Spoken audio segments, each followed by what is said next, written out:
न हि कश्चित् क्षणमपि जातु तिष्ठत्यकर्मकृत्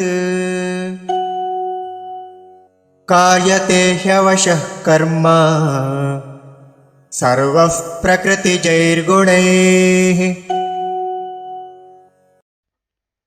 न हि कश्चित् क्षणम् अपि जातु तिष्ठति अकर्मकृत् कार्यते हि अवशः कर्म सर्वः प्रकृतिजैः गुणैः।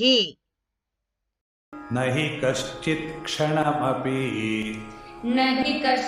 क्षणमपि जातु तिष्ठत्यकर्मकृत् कार्यते ह्यवशः कर्म सर्वः प्रकृतिजैर्गुणैः।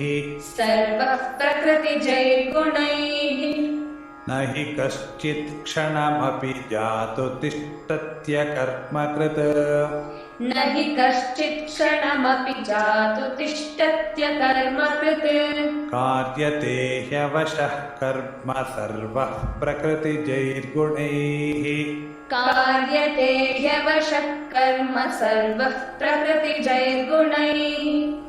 न हि कश्चित् क्षणमपि जातु तिष्ठत्यकर्मकृत् कार्यते ह्यवशः कर्म सर्वः प्रकृतिजैर्गुणैः। न हि कश्चित् क्षणमपि जातु तिष्ठत्यकर्मकृत् कार्यते ह्यवशः कर्म सर्वः प्रकृतिजैर्गुणैः।